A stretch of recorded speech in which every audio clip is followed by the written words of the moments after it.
Life is getting harder in Canada. I was watching a video. I came across some YouTube and I stumbled across a video by Azul, who clearly you're probably well aware, he makes a lot of retirement videos, and he spoke a lot of clarity.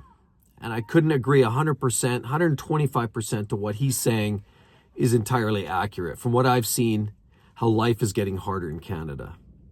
Now, it's not just harder for retirees. It's not just harder for workers. It's harder for virtually everybody. He puts together some statistics, and some I'd like to repeat.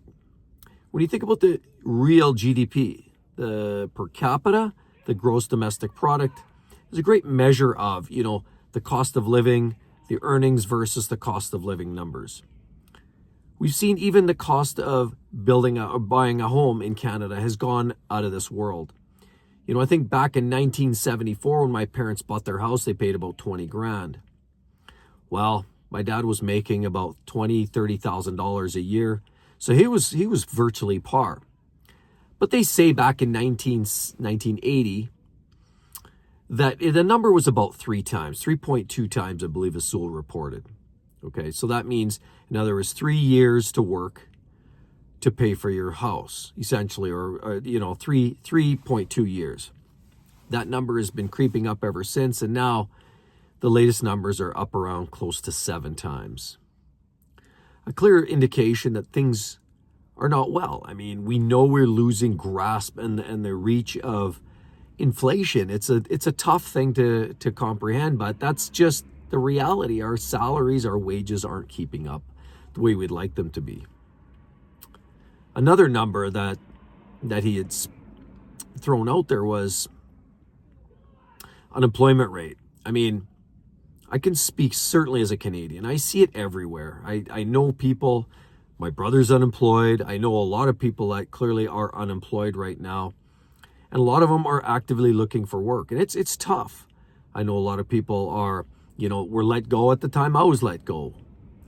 And interestingly enough, the current unemployment rate in Canada right now is about 6.8%, which is apparently up about 1% since last year. Ironically, last year is when I lost my job too. So it feels like about a year ago, there was a major swift swing across the entire country that was very much in a way to sort of alleviate a lot of organizations from employees to the tune of 1% of Canadians, more or less.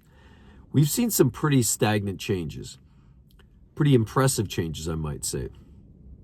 Now, another thing I want to talk about, something to consider is, the idea of, general wealth. Okay, they say the average household income in the U.S. when adjusted for inflation is about $80,000. I believe Azul said something around $78,000.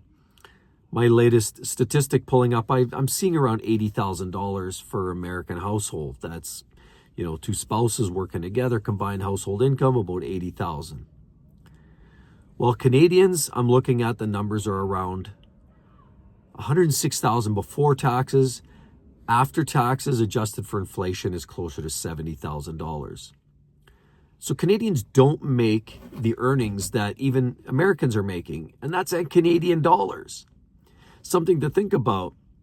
Ask yourself this: if you're a U.S. citizen, maybe you're watching this, maybe you're Canadian, you're probably watching this channel.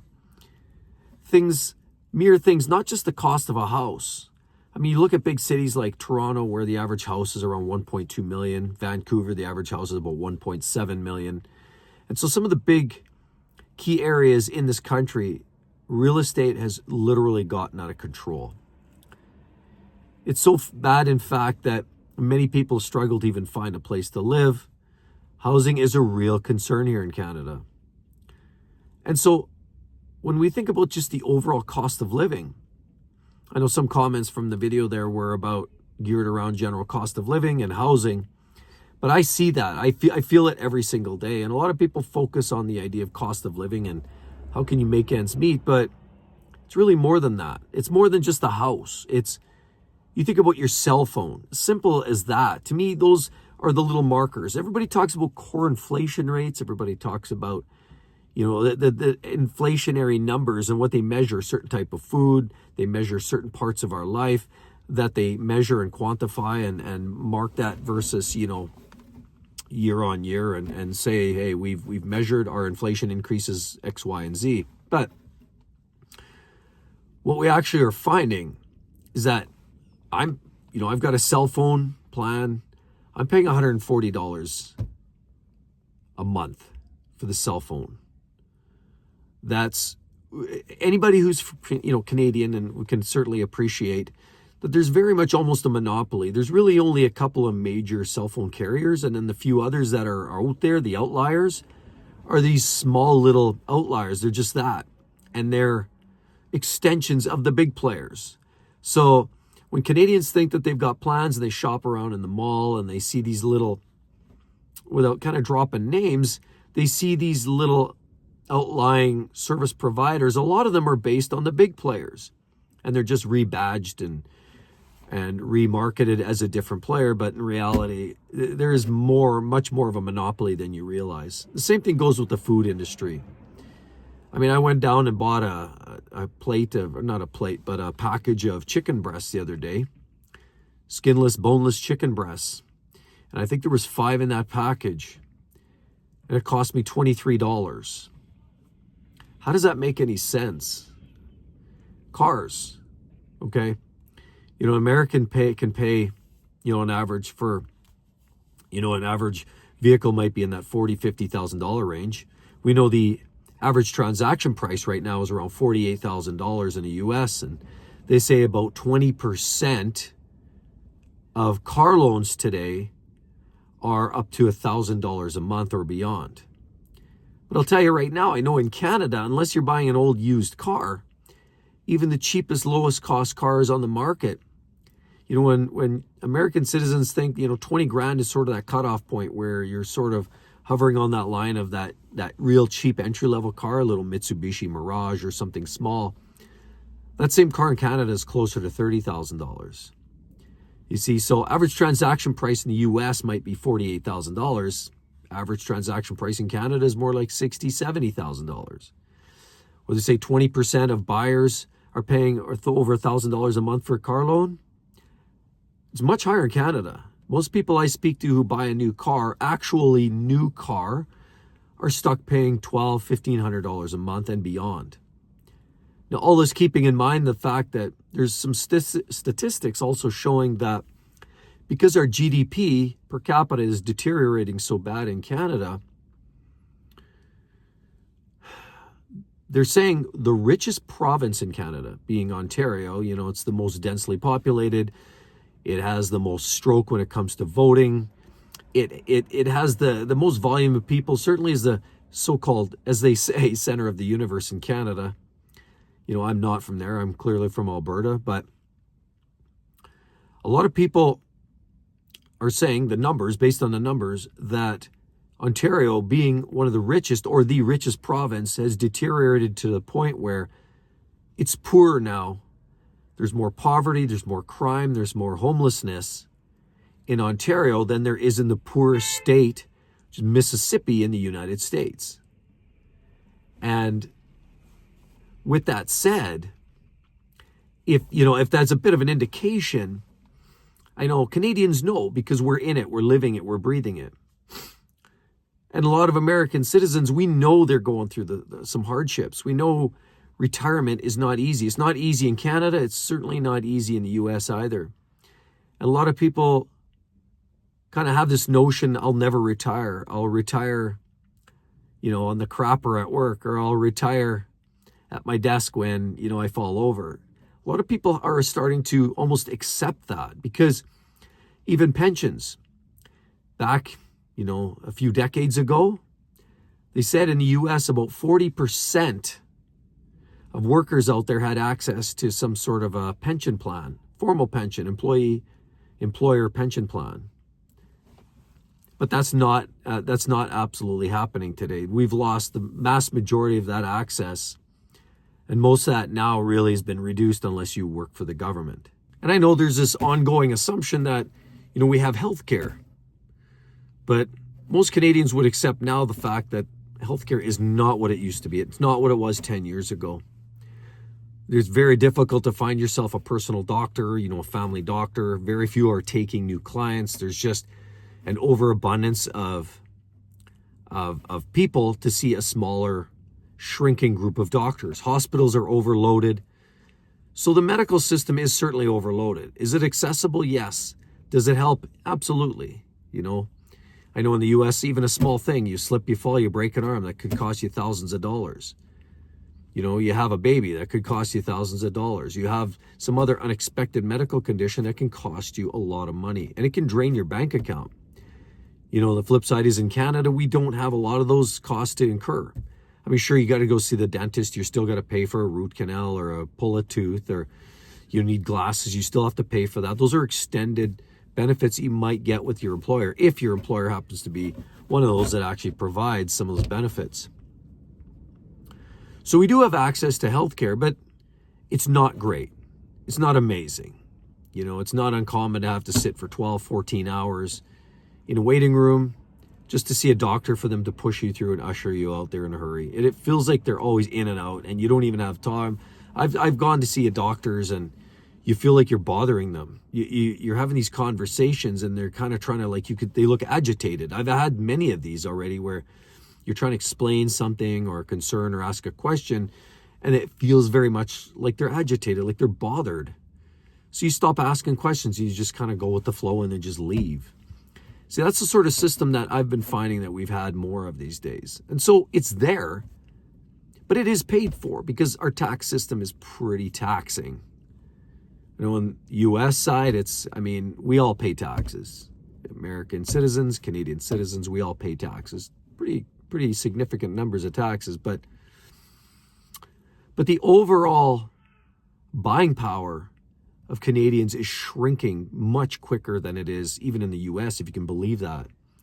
If you're an American citizen, you'll know how your money is stretched. You'll know how little money you have at the end of the month. And did you realize very few people even have enough money to scratch together $1,000 for some sort of an emergency repair? Your car fails, maybe your hot water tank in your house ruptures. Now you've got to fix that. That might cost you $2,000, $3,000, $5,000 to get fixed. Very few people actually have those kind of funds saved and socked away. So what does this all mean? And to the video, Azul's video, and he addresses it well because it's really not just about creating problems, it's about finding the solutions. And now me as sort of, we can say as a retiree, and certainly somebody who's just left the workforce, I'm hypersensitive to expenditures. I'm hypersensitive to where we put our money and what we're spending our money on. And we've been fortunate enough that we've worked hard along the way and we've managed to put some money away, but it just means that once you're sort of getting closer to sort of a fixed income, you've got to be prepared to have some money to put away, to save for a rainy day, for when things start going wrong. Maybe all of a sudden the roof needs redoing on your house, or your car breaks or something, and all of a sudden you need that $5,000, you need that $1,000, whatever, you need that $10,000. If you don't have it, it's going to be a struggle. And so I would totally agree with the suggestions in the video that having money put away is one of the best ways to mitigate some of these stresses and these struggles. It's hard. I know it's hard. And it does mean cutting back. And trust me, we all cut back. We've all seen this. We know that it's not as simple as, saying, okay, I don't need a McDonald's burger 3 times a week. Maybe I can cut that down to 2, maybe 1. But it's really more than that. It's a lifestyle change. And sadly, it's, we have to adapt. And none of us do like to adapt. We like to live our lifestyle. We sort of get used to that over the years. But what we do see, sadly, is this shrinking ability to take what we earn and spend it on a set amount of widgets or holidays or toys or whatever. That's changing. That ratio is tightening up. who don't have the money that we had, say, 15, 20 years ago. And so we're having to learn how to cope and adjust and adapt. And that's why a lot of people are working longer, and a lot of people are electing not to retire or deferring their retirement. We're hearing more and more Canadians talking about deferring it, putting it off, or saying, we're going to have to change our plans. And they might retire, but many of them are deciding, maybe we'll just put it off or not retire at all. But this is a human nature thing. This is certainly something that's afflicting all of us. Doesn't matter if you're, American, Canadian, where you live. This is happening in Europe. I mean, I have friends and relatives over there, overseas. And there are countries that are worse off, certainly. There's always worse off. But what it does remind us is that, the idea of the old days of maybe saving, 5 or 10% of our wages, that might be enough to get us through. I think we need to put more of a priority. I know I've had to prioritize. I've had to cut back, and, I didn't have a lot of vices, and I've talked about this before, where I haven't, I like my fun cars, but that's really it. Like, I don't buy expensive clothes. I don't buy knickknacks. I don't buy all that stuff that just sort of shows up at your doorstep, those little boxes of goodies that you get from those online stores. I don't spend a lot on those areas. I've even had people at home, cut my hair on many occasions, just because, hey, you know what? If you go every time here in Canada, you're paying $20, $30 for a haircut. And if you do that every week or every couple of weeks, do the numbers on it. It adds up. So an area there, if I can not walk to the convenience store to grab that if I cannot drive to the convenience store and get that jug of milk, I quite often may just decide to walk it. And if I walk it, if I do that 3 or 4 times a week, I've saved money. If I used to buy magazines because I'm a car fanatic, and for anybody out there that knows Porsches, I used to be really nuts about Porsches. And so there's a magazine called Excellence. And I was religiously buying those magazines. I'd go down to a local place called White Ave, here. And for those of you who know White Ave, and then you'll know there's a cigar. I'll shout out. I think that's all changed up now. But years ago, there's this great little spot called Hub Cigar.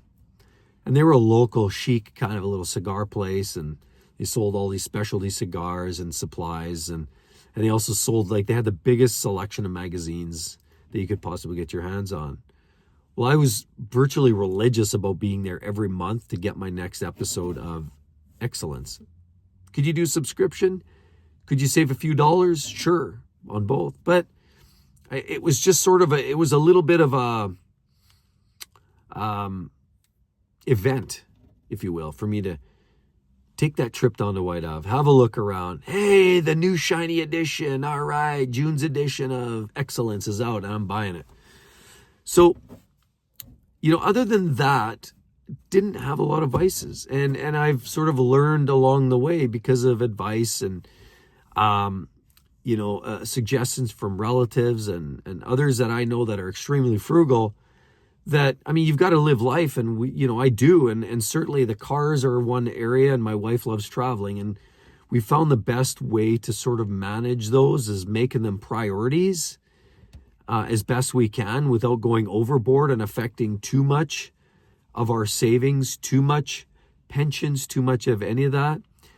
But we've always said, look, we've got to keep putting little RRSPs away, a little bit of savings, and TFSAs, and and the idea is just to continually put money away month after month. And the hope, of course, is at the end of the day, when it's time to retire, that we'll have some money that we won't be empty-handed at the end of the day. So I can honestly tell you, I go for a drive downtown. Anybody from these cities in Alberta and anywhere in Canada, you go to any of the big cities, you drive downtown, and the homelessness is absolutely heartbreaking. And to me, that's a strong indication. And there was a time 20 years ago, you could go downtown, the center of downtown, and you would anticipate seeing the odd homeless person.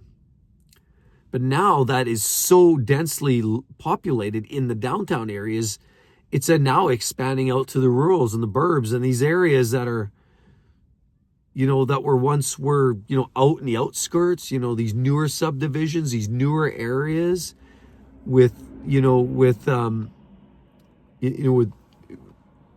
new commercial development, new homes, new all of that. And now they're expanding to those areas. So you're seeing this homelessness everywhere. And to me, that's one of the strongest indications. I mean, it's all there. The GDP per capita is deteriorating in Canada at a rapid rate. Housing costs are quadruple. Like, it has absolutely gone ballistic. And especially since about 2010, 2015, we've seen real big, it really started taking off. Cost of living in general is just out of control. We pay comparable money when you think, US, Canadian, say $70,000, $80,000. You can flip a hat and you say average. That's only average. So let's just split the difference, call it $75,000 a year household income. That's great. But then we as Canadians quite often find ourselves paying 50% more for everything. Cell phones, cars, day-to-day groceries, fast food, houses, way more than 50% more in many cases. Have you ever seen some of those jokes where people showed what a $2 million house gets you in Toronto and a $2 million house in Houston or somewhere in Texas? The $2 million house in Houston is massive. It's like a palatial mansion with a pool in the backyard, and it's absolutely amazing. And a $2 million house in Ontario looks like a 600 square foot shanty with boards on the windows. Not even a joke. That's pretty close to accurate. So yeah, times are tough, but this isn't about being sad. This is about understanding that.